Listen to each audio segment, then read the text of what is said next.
present the opportunity to ask a question. But it will take a little bit of discipline for all of us to make this work. I'm pleased to introduce you. You have studied Catalan philology at the University of Girona. You have worked as a journalist and an editor. You have been a mayor. And of course, you were in 2016 elected president of Catalonia, a position from which you were dismissed in October 2017 following the Catalan referendum. So there is so much to speak about, sir. The floor is yours. Thank you very much.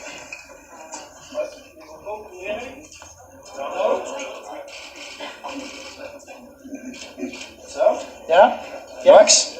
Okay, thank you very much. Bona tarda, veig que molta gent ve de Catalunya.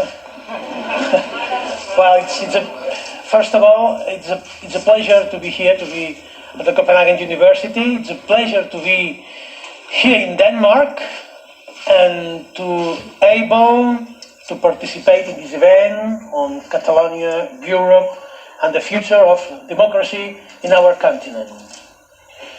As you know, of course, on December 21, the Catalan pro-independence movement won again the election.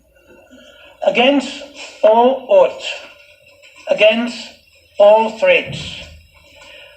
The Catalan people give us again a parliamentary majority that very soon will form a new government to find, or to try to find, a political and negotiated solution for Catalonia.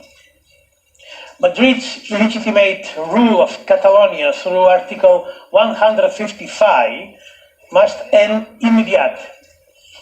In truth, the way Article 155 has been used, it has just become an euphemism for a de facto state of exception. State of exception against a democratically elected government, so a disgrace for democrats in 2018 Europe. Days like today, not being able to come back home, I'm more grateful than ever to live in a 21st century Europe, and I'm more grateful than ever to live in a Europe where freedom of movement has become as important as freedom of speech.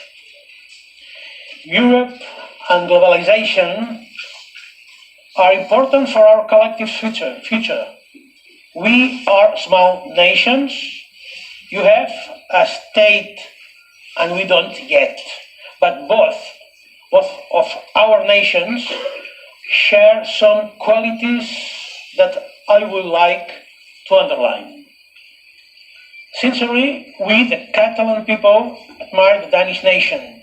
Not for nothing, my whole political generation has been repeating for years that when Catalonia becomes a fully functioning state, we want it to become a southern Denmark.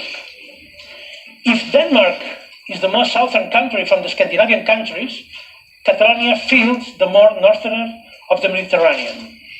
We have similar populations, an own and distinctive language, innovative economies that base their success in being open to the world. We are two small nations that have survived to all historical events. Both of us have strong cosmopolitan capital cities, Copenhagen and Barcelona, that are our best representation to the world and are seen with envy and admiration in many corners of the world. Socially vibrant, linguistically diverse, highly skilled populations, prosperous, open to the world. Denmark and Catalonia have understood that with globalization, small nations have a better shot at economic success. More adaptable to change and politically more homogeneous, small nations don't need anymore to be part of a bigger state in order to access a big market for its exports.